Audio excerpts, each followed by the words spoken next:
fullness of peace forever. Please all stand. Alleluia, Alleluia. O wisdom of our God Most High, guiding creation with power and love, come to teach us the path of knowledge. Alleluia, Alleluia.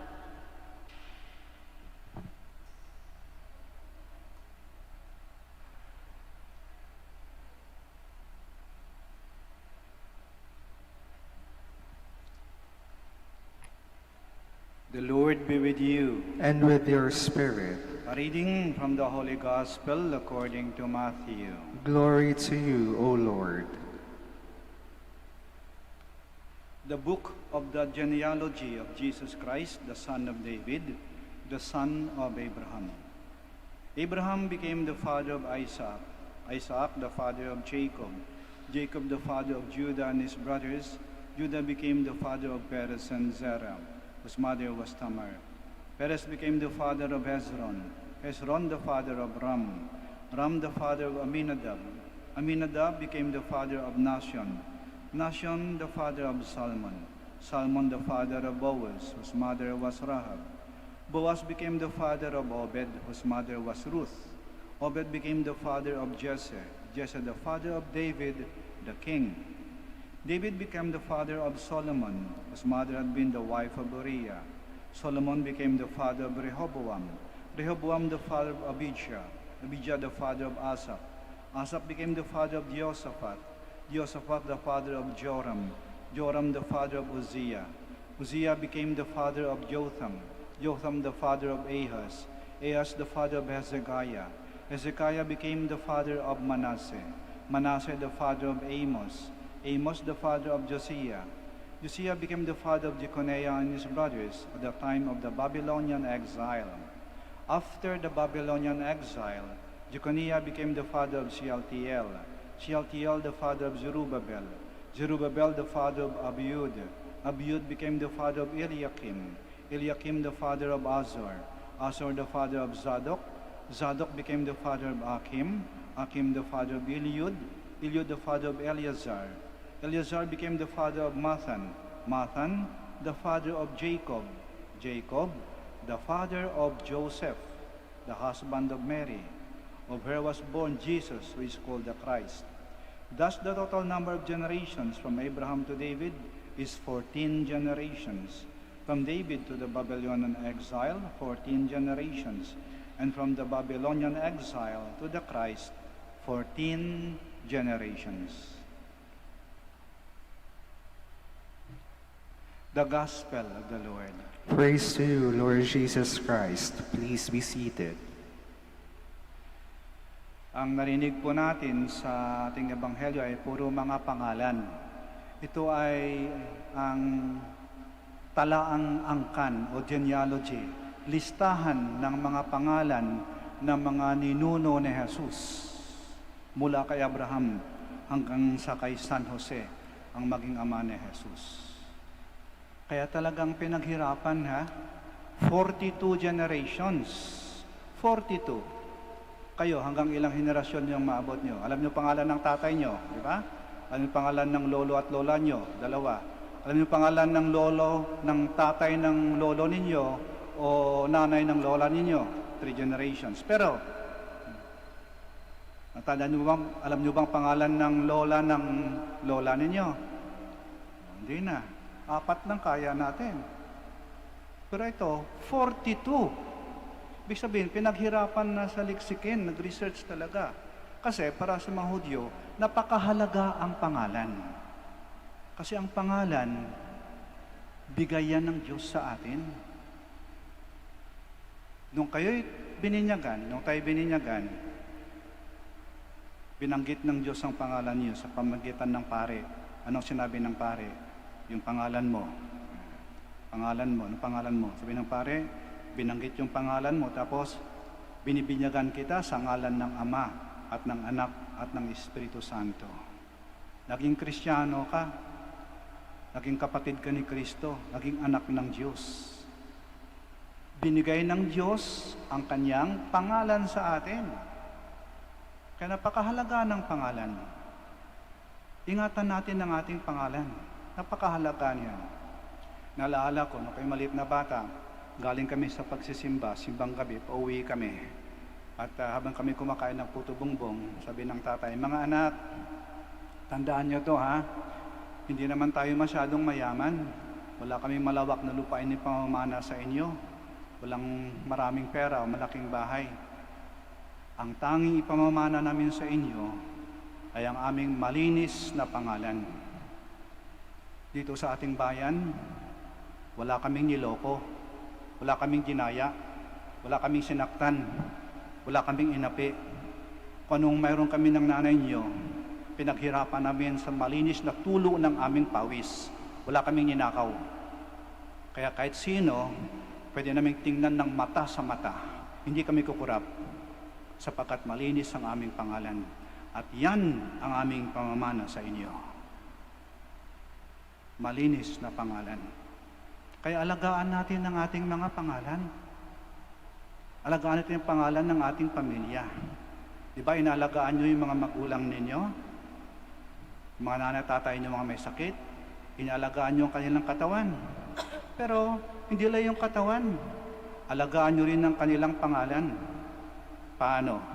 Kung kayong gagawa ng bagay na ikahihiyaan nila, kung kayo may gagawin, yung ipagmamalaki nila. Halimbawa, nakatapos kayo ng pag-aaral, nakatulong kayo sa komunidad, nakapagsilbi kayo, nakagawa kayo ng kabutihan sa kapitbahay ninyo, sa kamag-anak ninyo.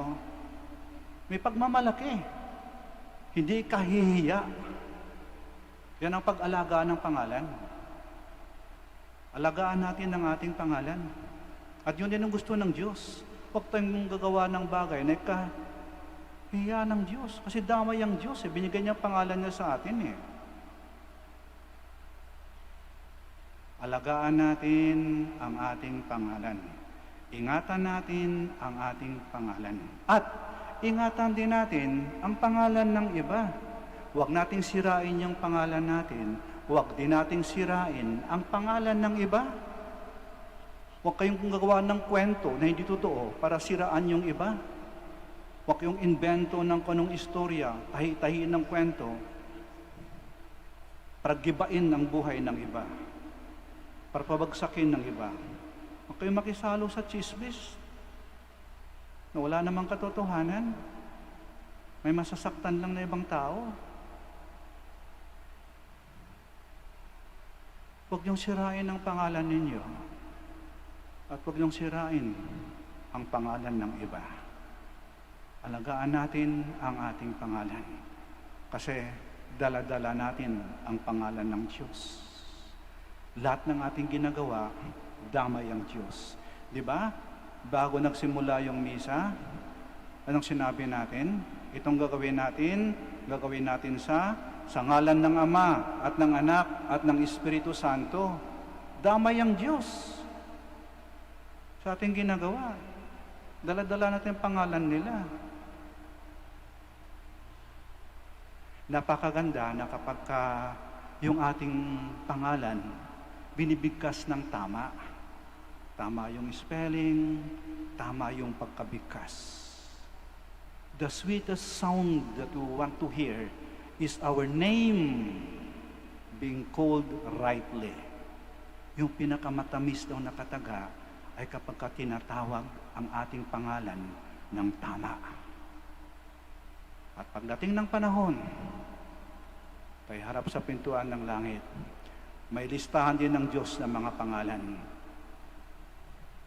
Sana tatawagin ang pangalan mo, ang pangalan mo.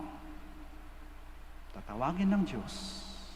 Sabihin niya sa iyo, halika, pasok ka sa aking kaharian.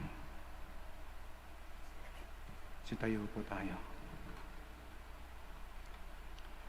We bring our petitions before the Heavenly Father, who in His great love for us has sent His Son so that we may be saved and come to the knowledge of the truth. With confidence we pray, and our response is, Lord, hear our prayer. Lord, hear our prayer. That the Holy Church may reveal the glory of the Lord for all the people to see, Let us pray to the Lord. Lord, hear our prayer. That Christian leaders may become instruments of truth and justice and lead their people in the way of peace. Let us pray to the Lord. Lord, hear our prayer. That our hearts may be open to receive the message of the prophets, speaking like voices in the wilderness. Let us pray to the Lord. Lord, hear our prayer. That others may see the patience of God in the way we treat them. Let us pray to the Lord. Lord, hear our prayer. That the worldwide COVID-19 pandemic may end soon, that humanity may live in health and happiness, that the afflicted may be healed, and the dead may receive a merciful welcome to the Father's house. Let us pray to the Lord. Lord, hear our prayer. That those whose deaths we recall may enjoy pardon and peace. Let us pray to the Lord. Lord, hear our prayer. Father, you decreed and your word became man, born of the Virgin Mary. May we follow the example of Christ, who humbled himself to save us from our sins. We ask this through Christ our Lord. Amen. Please be seated.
Please stand.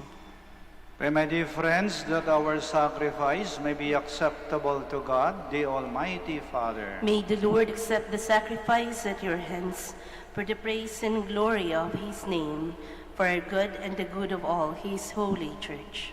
Sanctify these gifts of your church, O Lord, and grant that through these venerable mysteries we may be nourished with the bread of heaven. Through Christ our Lord. Amen. The Lord be with you. And with your spirit. Lift up your hearts. We lift them up to the Lord. Let us give thanks to the Lord our God. It is right and just. It is truly right and just, our duty and our salvation, always and everywhere to give you thanks, Lord, Holy Father, Almighty and eternal God, through Christ our Lord. For all the oracles of the prophets foretold him. The Virgin Mother longed for him with love beyond all telling. John the Baptist sang of his coming and proclaimed his presence when he came. It is by his gift that already we rejoice at the mystery of his nativity, so that he may find us watchful in prayer and exultant in his praise. And so with angels and archangels, with thrones and dominions, and with all the hosts and powers of heaven, we sing the hymn of your glory, as without end we acclaim.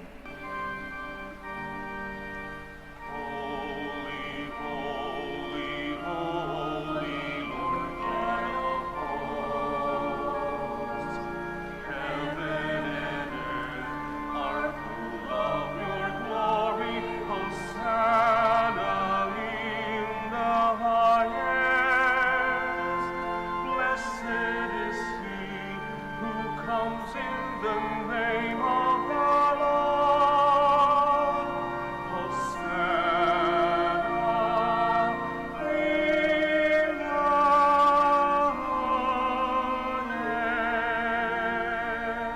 Please kneel.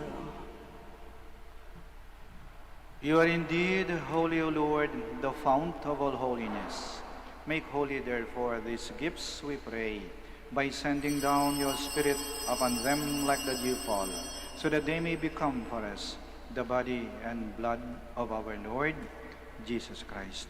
At the time he was betrayed and entered willingly into his passion, he took bread, and giving thanks, broke it, and gave it to his disciples, saying, "Take this, all of you, and eat of it, for this is my body, which will be given up for you."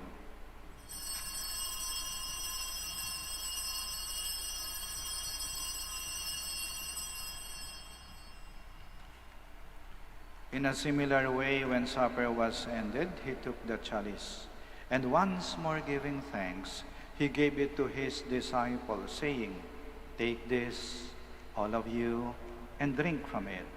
For this is the chalice of my blood, the blood of the new and eternal covenant, which will be poured out for you and for many for the forgiveness of sins.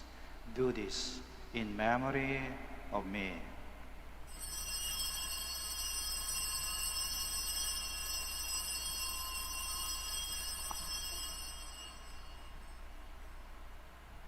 The mystery of faith. When we eat this bread and drink this cup, we proclaim your death, O Lord, until you come again. Therefore, as we celebrate the memorial of his death and resurrection, we offer you, Lord, the bread of life and the chalice of salvation, giving thanks that you've held us worthy to be in your presence and minister to you. Humbly we pray that partaking of the body and blood of Christ, we may be gathered into one by the Holy Spirit. Remember, Lord, your church spread throughout the world, and bring her to the fullness of charity, together with Francis, our Pope, Socrates, our Archbishop, Fidelis, his auxiliary bishop, and all the clergy. Remember also our brothers and sisters who have fallen asleep in the hope of the resurrection, and all who have died in your mercy. Welcome them into the light of your face. Have mercy on us all, we pray, that with the Blessed Virgin Mary, Mother of God, with Blessed Joseph, her spouse, with the blessed apostles, and all the saints who have pleased you throughout the ages, we may merit to be co-heirs to eternal life, and may praise and glorify you to your Son, Jesus Christ. Through him, and with him, and in him, O God, Almighty Father, in the unity of the Holy Spirit, all glory and honor is yours, forever and ever. Amen. Please stand. Now in loving confidence, we pray to our Father in the words Christ taught us.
Deliver us, Lord, we pray, from every evil. Graciously grant peace in our days, that by the help of your mercy, we may be always free from sin and safe from all distress, as we await the blessed hope and the coming of our Savior, Jesus Christ. For the kingdom, the power, and the glory are yours, now and forever. Lord Jesus Christ, who said to your apostles, "Peace I leave you, my peace I give you," do not look on our sins, but on the faith of your church, and graciously grant her peace and unity, in accordance with your will, who live and reign forever and ever. Amen. The peace of the Lord be with you always. And with your spirit. We offer each other the sign of peace. Peace be with you. Peace be with you. Peace be with you. Lamb of God, You take away the sins of the world, have mercy on us. Lamb of God, you take away the sins of the world, have mercy on us. Lamb of God, you take away the sins of the world, grant us peace. Please kneel.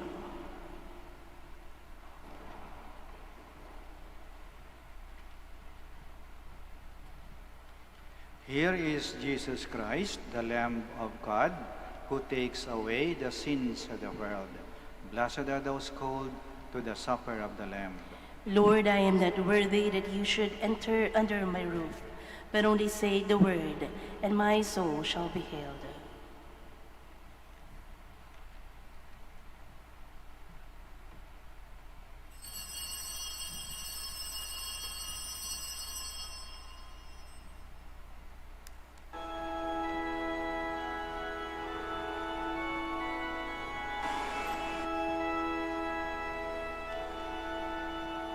Ay kulong ng mundo,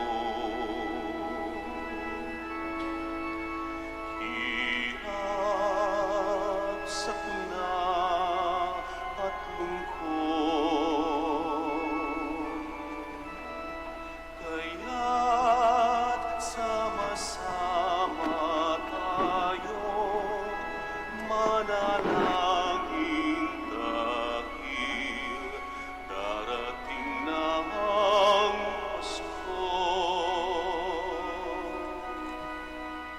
Panginoon, halina, humarito ka. Sagipin mo ang bayan, ikaw ang pag-asa. Gabay ng mga mahihirap. Panginoon, iligtas mo ang iyong bayan.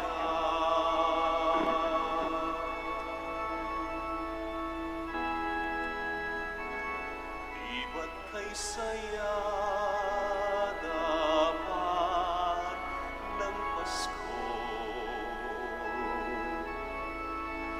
Kung bawat pamilya ay buo,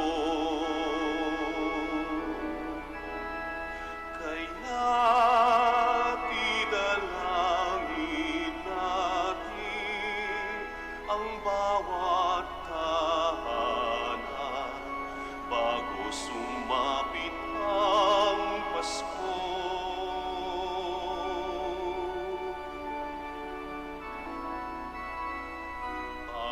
Panginoon, halina,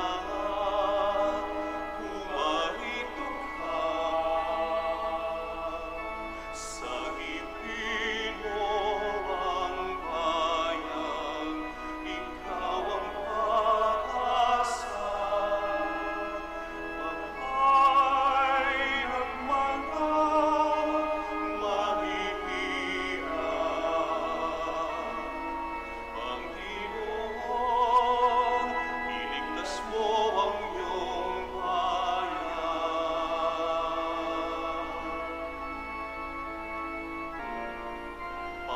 Panginoon, halina, humarito ka.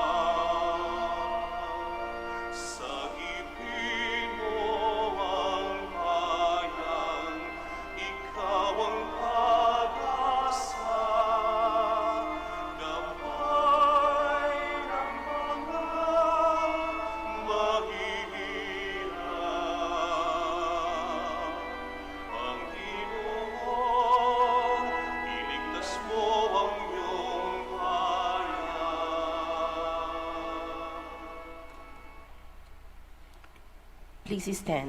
Let us pray.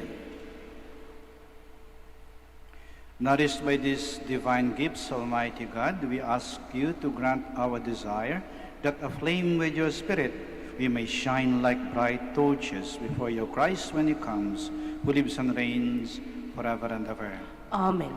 Maraming salamat po sa inyong pagdalo sa banal na misa at sa pagdalaw sa ating mahal na ina, ang Birhen ng Rosaryo ng Manaoag. Mag-ingat po kayo sa pag-uwi at naway pakinggan ng mahal na ina ang ating mga kahilingan. Naway lagi tayong pagpalain ng ating Panginoon at ng ating mahal na ina. Hanggang sa muli po. The Lord be with you. And with your spirit. May Almighty God bless you, the Father, the Son, and the Holy Spirit. Amen. Our celebration of the Mass is ended. Go to love and to serve the Lord. Thanks be to God. Prayer for the blessing of the sick. God, our Almighty Father, by your blessing, you give us strength and support in our sickness. Turn with kindness toward our sick brothers and sisters. Free them from all illness and restore them to good health through the intercession of Our Lady of the Rosary of Manaoag. We ask this through Christ our Lord. Amen. Prayer for the blessing of religious articles. In memory of the mysteries of the life, death, and resurrection of our Lord Jesus Christ, and to the honor and glory of the Blessed Virgin Mary, Mother of Christ and Mother of the Church, Our Lady of the Rosary of Manaoag, may these rosaries, candles, images, oil, scapulars, crucifix, and other articles of devotion be blessed and made holy. In the name of the Father, and of the Son, and of the Holy Spirit. Amen.